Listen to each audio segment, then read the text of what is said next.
When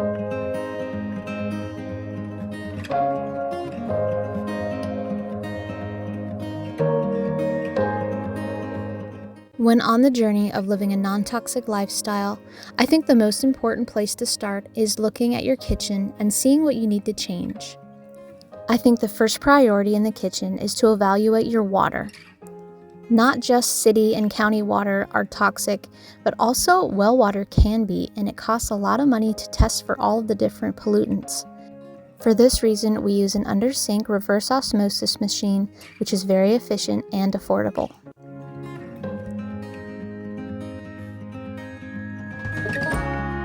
Next, evaluate your appliances. This can be kind of tricky, and you might have to take a close look. For instance, is your coffee maker pouring hot water through plastic? Do you use a crock pot where chemicals can leach out? Does your ice maker of your freezer freeze in plastic, which pretty sure all of them do? You can usually find a simple solution like this stainless steel ice tray, or a coffee maker that just pours through metal. I even found a soda stream where you can put your water in glass bottles instead of plastic bottles to make your soda. There's usually an option that will work. Some of them might be more expensive, but you can usually find a cheaper way to do things. The next thing to evaluate is your cookware. What are you cooking on? This is very important because when you're heating food and scratching the surface of your cooking material, it may be leaching heavy metals and chemicals into your food. We stick to cast iron, stainless steel, and when using the oven, glass.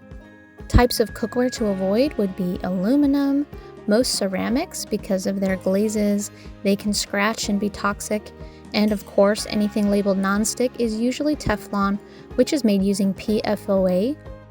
This is a chemical that the body does not metabolize, and it can lead to a lot of different health problems.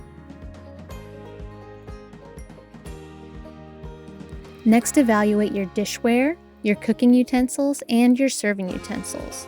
If you're using dishware that is ceramic and has a glaze on it or anything painted, you're scratching the surface, and then that is getting onto your food and then into your body.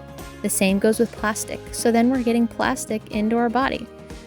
So we stick to stainless steel and plain glass dishware, and stainless steel and non-toxic wood serving and cooking utensils.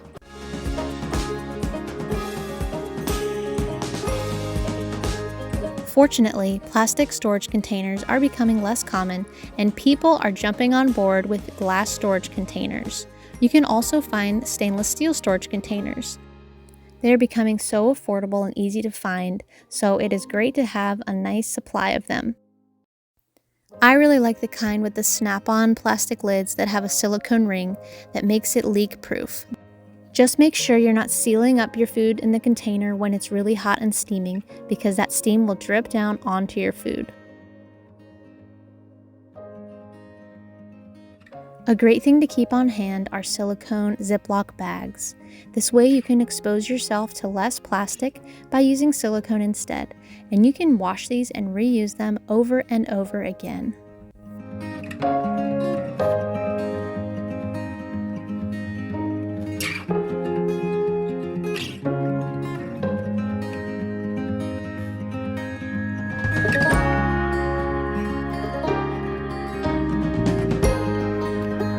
Another change you can easily make is your on-the-go water bottle. Instead of using a water bottle with a plastic straw with tiny little holes that you can barely clean where mold collects, you can just take a jar with a screw-on lid, and if you really want something to sip out of like a straw, you can drill a hole in the top of your can lid. And make sure to also poke a hole to the side so that it has some airflow, or else the suction will make it hard to get the water out. If you need something a little more sturdy and secure, you can get a stainless steel canteen with a screw-on lid so you're not dealing with the mildew in the little tiny straws and holes. Ideally, you'd want to find one with a stainless steel lid as well. The next thing to evaluate are your cutting boards. Are you using plastic cutting boards because you can just throw them in the dishwasher? Or are you using wood? And does your wood have a toxic coating?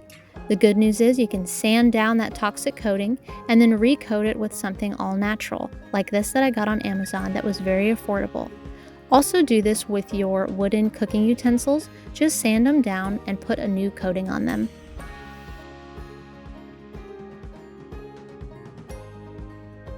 Next, evaluate your mixing bowls. Are your mixing bowls plastic or ceramic or any kind of stoneware with ceramic where you're scratching the surface and getting that into your food over time? The best thing to use would be stainless steel or glass. When you're making anything sourdough or fermented, use the glass bowls because the metal can mess up the fermentation process.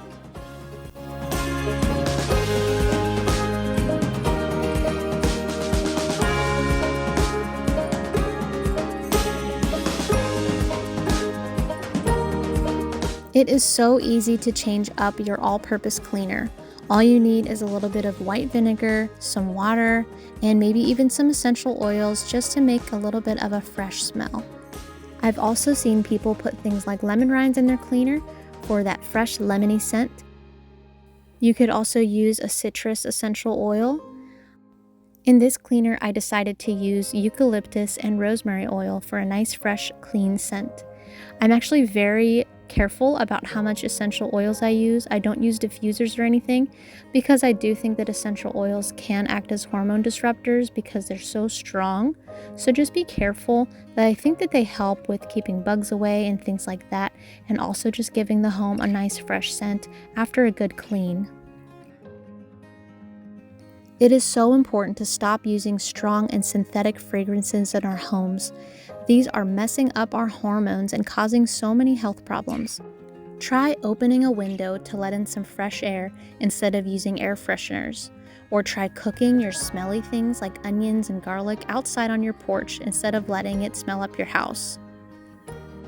If your home always has a musty smell, no matter what you do, how much you clean, you might want to consider buying a dehumidifier. This changed everything for us when we lived in a wooded, musty area and our house would just not smell fresh no matter how much we cleaned. It basically just collects the moisture from the air into a container, and then you just empty the container when it's full. You'd be amazed how much moisture is in the air. Another product that often has synthetic fragrances are trash bags, which I think is kind of silly because if your trash stinks, just take it out. We use very small trash bags and take it out frequently, and we don't make a lot of trash because most of our waste is composted. And a trick to keep this from getting stinky or attracting fruit flies is to keep your compost in the fridge until it's time to take it outside. Thanks for watching. I hope this video inspired and encouraged you on your non-toxic living journey.